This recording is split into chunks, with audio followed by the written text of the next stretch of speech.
Hello, I'm Catherine Maguire. Welcome to the Soul Alchemist Podcast. I had such a huge response to last week's podcast around Nina's question, which was about being in the in-between and losing friendships and that sense of loneliness and not sure how to create friends going forward from that centered place. And both her question and my response to the question really touched the hearts and souls of many people. And I got lots of lovely feedback from people who's going, "Oh, I'm so glad Nina asked the question. Say thank you to Nina." And also lovely feedback from people saying, "Oh, now I understand where I am in the journey. I'm in the mush. I was in the mush and I ran the hell out of there. Or I'm just out the other side of the mush and I'm allowing my wings to dry." So thank you for everyone who got in touch. And I'm really glad. I'm really glad it helped you and inspired you and gave you a map for where you're at. And I'm really grateful to Nina for asking the question. And I think there's something beautiful in that. It demonstrates the power of a question. It opens a door. It opens a door to a new way of seeing things, a new perspective, a release, sense of spaciousness. And sometimes you don't know the question that's inside you. Sometimes it's all stuck inside you, all the feelings, all the emotions, all the thoughts. It's stuck in your craw, as we say in Ireland.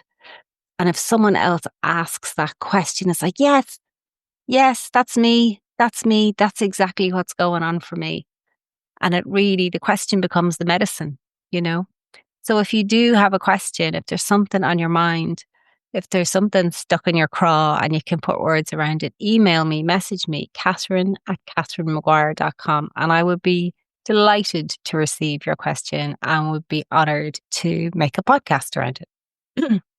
Excuse me, I have a little something stuck in my own throat this morning.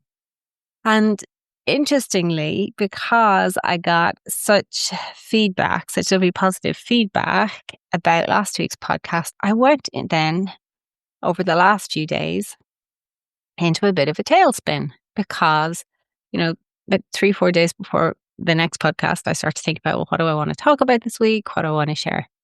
And I felt all this pressure that I put on myself, which was like, oh, I really hit a note with that. People really helped by that. How am I going to follow that? This wave of pressure started to build up that made me quite antsy and quite irritable. That was not helped by the hot weather. It's very hot here in Italy at the moment. And it's not just that the sun is hot, there's a warm wind coming up from the desert in Africa. So it's like the air all around you is hot. And it has a tendency to make both myself and my good husband a bit cranky because we don't sleep very well. And last night we had a row over something stupid, really over something stupid, but we were just tired and cranky and kind of struggling with the heat. And I know people say don't go to bed on an argument, but I am a Taurian woman married to a Capricorn man. So when we lock heads and we're tired and cranky, we can do that. We can go to bed on an argument. It's not pretty, but that's what we did. And for all I know about relationships and resolving relationships issues, and for all he knows about it, that's still what we did. And then this morning I got up early when it was a little bit cooler to take out my dog for his walk. And as I was walking, I met one of my neighbours, Matteo. And I was chatting to Matteo, just having, morning chit chat. And I was saying about the heat. And I was finding it hard. And he said, there's due to be a temporale this afternoon, a storm. And I thought, oh, even just the idea of a storm, the refreshing nature of the storm felt so good. And I thought that's it, that energy of the storm to clear the air. So I came on home, sat down beside my husband, cleared the air, apologized for my part. He apologized for his part. And we started to get on with our day. And in that, I thought, that's what I want to talk about in today's podcast, which is it's not always summer. It's not always summer. Summer here is like the peak, and especially this time of year in August. On Friday, we have Ferragosto, which is the big Italian summer holiday. So the village is packed. The village is absolutely packed. It's packed with people whose families are based here, but they've gone off to work in other parts of Italy or abroad or Germany or Switzerland. They're all home. They're all home. It's gorgeous. There's tourists in the village. And it's a real beautiful and similarly intense feeling, we live in a tiny village of a population of 250 people. And, during the dark days of winter, you'd be lucky to see a soul. But at the moment, the village is packed. The market's on this morning, the vegetable market's on this morning. There'll be queues for vegetables. There's no parking. There's parking where there's not even people, are parking their cars where you're not even supposed to park cars. And the streets are small and narrow. And somehow we just kind of embrace it all and hate it all in one way because it's so intense. But we also know in the middle of winter, when it's dark and there's no one here, we'll miss it and we'll want it and we'll want it back. But it was such a good reminder for me today that in our human psyche and in our modern world, definitely in our modern world, we crave summer. And by that, I mean, we crave like the intensity, the peak experiences, the highs. We do it in business. We do it in the world of commerce. We always have to have the next goal, the next thing to attain. The market has to grow. We have to expand market share. There has to be the next quarter of profits, all those things. There has to be constant growth. And nature doesn't work that way. Nature does not work that way. My husband, as I'm making this podcast for you, is out in our vegetable garden this morning. He's out watering, he's out harvesting. It's at full, peak at the moment. Everything's ripe. There's loads of lovely produce in the garden. He'll come home with a basket of yummies that I'll make, into lunch. But that will pass.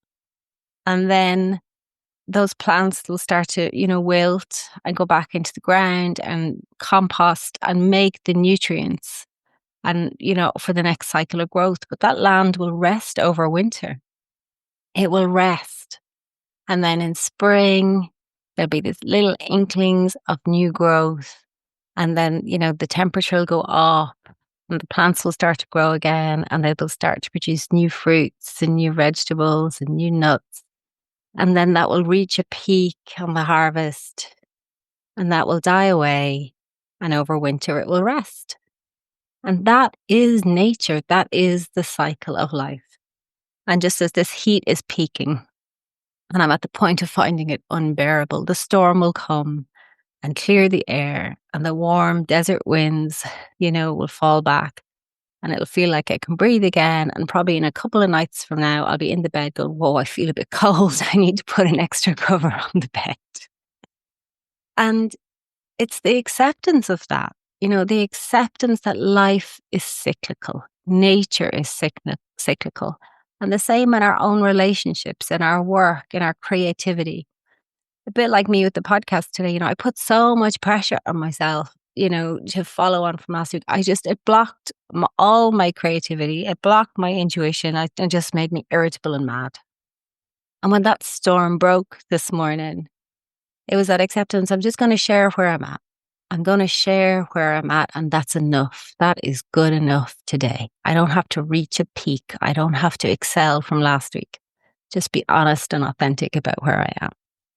And that's life. That is life. You will have amazing moments in your relationships. Maybe you're on a fabulous holiday somewhere and it's out of this world and you're loving it.